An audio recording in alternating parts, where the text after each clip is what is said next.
नमस्कार दोस्तों। जिस अभिनेत्री की एक मुस्कान पर करोड़ों दिल धड़कते थे, वह अपनी जिंदगी का एक भी फैसला खुद नहीं ले सकती थी। जिसने हॉलीवुड का सपना खो दिया, अपना पहला प्यार खो दिया और आखिर में अपनी जिंदगी भी। आखिर कौन था जिसने खूबसूरती की इस मलिका को अपनी ही जिंदगी का कैदी बना दिया?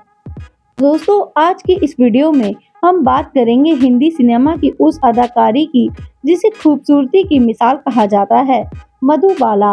उनकी मुस्कान, उनकी मासूमियत और उनकी अदाकारी ने उन्हें भारतीय सिनेमा की सबसे यादगार अभिनेत्रियों में शामिल कर दिया। लेकिन दोस्तों, क्या आप जानते हैं कि लाखों दिलों पर राज करने वाली यह अभिनेत्री अपनी जिंदगी का एक भी बड़ा फैसला अपनी मर्जी से नहीं ले पाती थी। दोस्तों, उनकी जिंदगी पर सबसे ज्यादा नियंत्रण उनके पिता अता उल्लाह खान का था। यही वजह थी कि उनकी निजी जिंदगी संघर्षों से भरी रही। आइए जानते हैं मधुबाला की पूरी कहानी।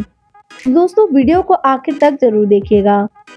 14 फरवरी 1933 को दिल्ली में मुमताज जहां बेगम देहलवी का जन्म हुआ। बाद में यही मुमताज पूरी दुनिया के लिए मधुबाला बन गई। दोस्तों, आपको बता दें, उनके पिता पहले नौकरी करते थे, लेकिन नौकरी छूटने के बाद परिवार की आर्थिक स्थिति बहुत खराब हो गई।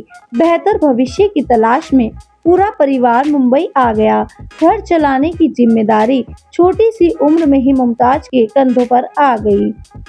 महज 9 साल की उम्र में ही उन्होंने बेबी मुमताज के नाम से फिल्मों में काम करना शुरू किया। उनकी प्रतिभा देखकर अभिनेत्री और निर्माता देविका रानी इतनी प्रभावित हुई कि उन्होंने उनका नाम बदलकर मधुबाला रख दिया। 14 साल की उम्र में उन्हें पहली बार मुख्य भूमिका मिली और 1949 में आई फिल्म महल ने उन्हें रातों रात स्टार बना दिया। इसके बाद उन्होंने एक से बढ़कर एक सफल फिल्में दी और देखते ही देखते हिंदी सिनेमा की सबसे लोकप्रिय अभिनेत्रियों में शामिल हो गई। लेकिन दोस्तों, पर्दे के पीछे की कहानी बिल्कुल अलग थी। मधुबाला के पिता ही उनके मैनेजर थे। कौन सी फिल्म करनी है, किससे मिलना है, कहाँ जाना है, हर फैसला वही लेते थे। कहा जाता है कि मधुबाला अपनी इच्छा से कहीं आ जा भी नहीं सकती थी।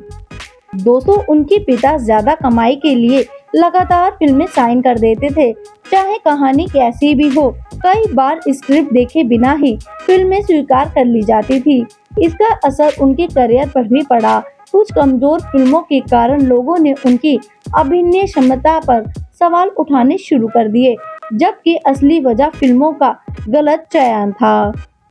दोस्तों, फिर आया 1992 में मुंबई में आयोजित अंतर्राष्ट्रीय फिल्म समारोह में मशहूर हॉलीवुड निर्देशक फ्रैंक कैपरा उनसे मिलना चाहते थे। उन्होंने मधुबाला को हॉलीवुड में काम करने का अवसर देने की इच्छा जताई थी, लेकिन दोस्तों, बताया जाता है कि उनके पिता ने मिलने तक से इनकार कर दिया। दोस्तों, माना जाता है कि उन्हें डर था कि अगर मधुबाला विदेश चली गई तो वह अपने फैसले खुद ले लेंगी। मधुबाला की निजी जिंदगी भी कम दुखद नहीं रही। उनका और अभिनेता दिलीप कुमार का प्यार किसी से छिपा नहीं था। दोनों एक दूसरे से शादी करना चाहते थे, लेकिन कई परिस्थितियों और पारिवारिक विरोध के कारण यह रिश्ता टूट गया। दोस्तों, एक फिल्म की शूटिंग को लेकर विवाद हुआ, मामला अदालत तक पहुंच गया और धीरे धीरे दोनों के रिश्ते में दूरियां आ गई। कई जानकार मानते हैं कि इस रिश्ते के टूटने में उनके पिता की बड़ी भूमिका थी। इसी दौरान एक और दुखद सच्चाई सामने आई। कम उम्र में ही डॉक्टरों को पता चला कि मधुबाला के दिल में छेद है। उन्हें आराम की जरूरत थी, लेकिन उनकी बीमारी लंबे समय तक दुनिया से छिपाई गई। वे लगातार काम करती रहीं, जबकि उनकी सेहत लगातार बिगड़ती जा रही थी। दोस्तों, शूटिंग के दौरान कई बार उनकी तबीयत खराब हो जाती थी। कभी कभी नाक से खून तक निकल आता था, लेकिन काम नहीं रुकता था। बाद में इलाज के लिए उन्हें लंदन ले जाया गया, लेकिन तब तक बहुत देर हो चुकी थी। डॉक्टरों ने ऑपरेशन को बेहद जोखिम भरा बताया। अपनी जिंदगी के आखिरी दौर में उन्होंने अभिनेता और गायक किशोर कुमार से शादी की।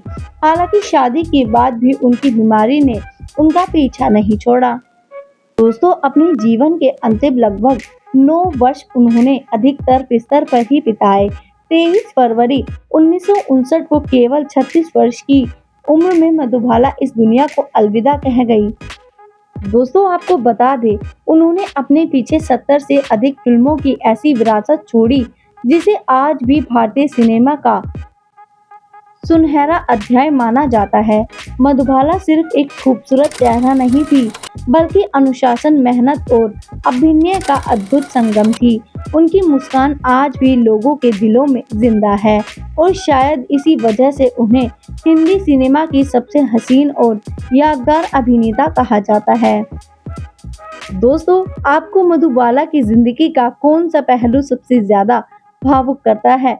हमें कमेंट करके जरूर बताइए। अगर आपको यह वीडियो पसंद आई हो तो इसे लाइक, शेयर और चैनल को सब्सक्राइब, पेज को फॉलो करना बिल्कुल मत भूलिए। मिलते हैं अगली वीडियो में।